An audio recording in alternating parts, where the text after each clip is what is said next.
and teamed up with her by distracting her mom in the bedroom so she could leave. Oh, yo, yeah, that's why she like that, huh? Daddy giving out the, you know what I'm saying? So his daughter, that's crazy. Yeah. Oh, let's see what my man got for us today. Just passed by. Boys in the suburbs. Back around and pulled into the parking lot. Bruh, the popo. I was sweating like R. Kelly at a playground. That is a sick thing right there, boy.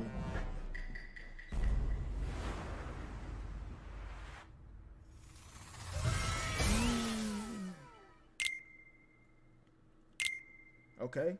As a black man in America, because of stereotypes, there's a couple things I can't do or I'ma look suspicious. Wear hoodies at night. Oh my gosh, it's a thug. Look around in gas stations for more than 5 seconds. Good golly, he's a thief. And hurry up and buy. So much right? as breathe around cops. Did I just catch you trying to breathe oxygen around me, boy? Yeah, and the list goes on.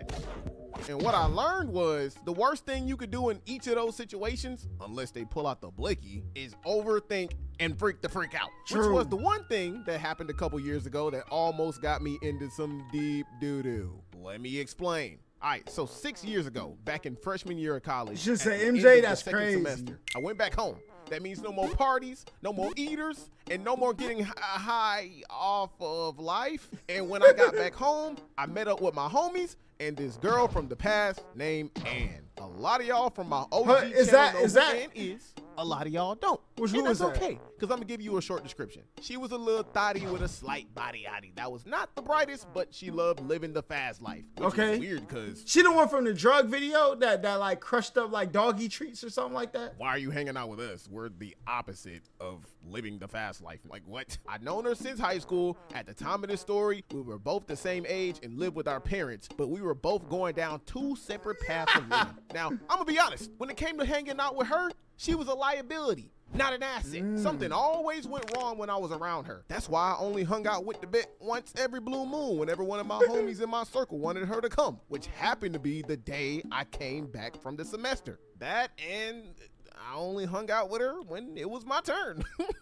Yo, that's me and my brother hit up my homies to hang out. One of them asked if she could come because it was his turn. We all asked our parents if we could stay out longer than usual. Ours said yes. Her mom said no. So she asked her dad instead. He said yes and teamed up with her by distracting her mom in the bedroom so she could leave. Oh, yo, yeah, that's why she like that, huh? Daddy giving out the, you know what I'm saying? So his daughter, that's crazy. Yeah. Y'all gonna know by the end of the story why this backfired hard. We all decided to go to the lake, which was located at the end of a trail inside the woods down the street from our old high school. We all had fun for a couple hours, bada bing boop pow. Next thing we know, nightfall started creeping up, so we went back to the parking lot out front to chill at the car. Now this is when the game changed. As we outside chilling, listening to some anime openings and some Tyler the Creator, we see a couple cars go by. One car, two car, cop car. Me being who I am, when I see the Jakes, I let the full bubbly side of my personality come out and become focused on the inside instead of looking focused on the outside. Like naturally, around certain people, I'm already extra as hell, so it's easy for me to let it flash out like a harlot working the block, just so the Jakes won't assume I'm a Jaquavius or a Tyrone. Stereotypes. Trevor was good. Anywho, as the cop cars pass by, we tell everybody to act normal, because we the only ones in the parking lot. What does Ann's stupid ass do? Runs back into the car right in front of them. We're all like, Ann, what the frick are you doing? We told you to relax. Now you're making us look suspicious. It's probably not that bad though, if only one person gets in the car. The cop car that just passed by swerved back around and pulled into the parking lot. Bruh, I was sweating like R. Kelly at a playground. Literally 20 seconds later, another cop car pulled up, bruh. First cop get out and started walking towards us. Everybody know the drill, except Ann degenerate ass who kept spazzing out in the car. Like, I don't know why you're in there, sweetheart. This ain't Rick Sanchez's car. It ain't gonna protect you. He asking for our IDs, what we're doing out here in the wood trails for. Did we have that Snuffy on us? All type of Snuffy, crap. what and is we're that? Constantly reassuring him that we literally are just hanging out. Apparently, that wasn't enough for him, so he get to pressing us with maximum efficiency, trying to find any narco on us he could. Like, dude was on a mission to find that non-existent booger sugar. And whole time, I ain't take my eyes off of him for a second,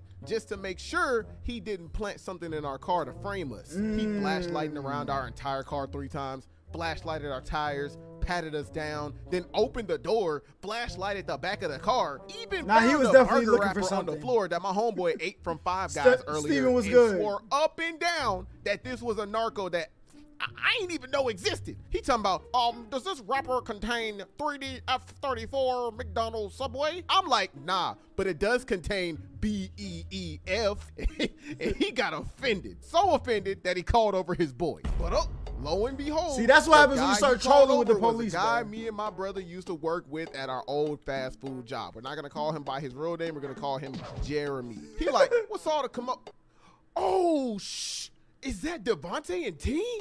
Long time no see, dudes. Bruh, I wiped the sweat off my brow because it was somebody we actually knew. Ooh-wee.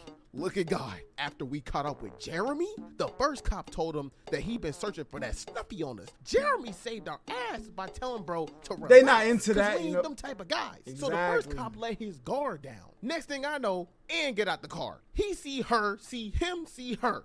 He like, Ann, the frick you doing here? Your mama know you out past 12 a.m. Cause he knew her mama, who was an officer or office ma'am. Yeah. So Ann's like, yeah.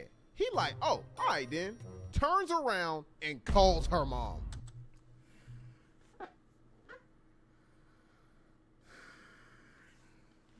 And start freaking out even more. He telling the mama how he ran into her and how she's safe, etc. But Ann's mama wasn't with it because she told her she couldn't go out couldn't tonight, go. leaving Jeremy That's convulsed. crazy, bro. Mama Why tells him she on the way. Snitching is hangs up. insane. 15 minutes later, and dad and mom pull up. She start cussing Ann out all in Korean, which me and one of my homeboys knew exactly what she said because besides him, I had hella Korean friends growing up and watched hella K-dramas in the past. My favorite is Oh My Ghost and Splash Splash Love. Just throwing that out there. She asking us who we were because she ain't never seen us before and why we were with her daughter. You get caught with somebody's daughter, a whole bunch of black guys, you know what I'm saying, with the yeah, you're done. You getting put under interrogation, boy. We told her we were just friends. Should have stayed in the whole car. time, Facts. Pop's just sitting there not saying a mother freaking word.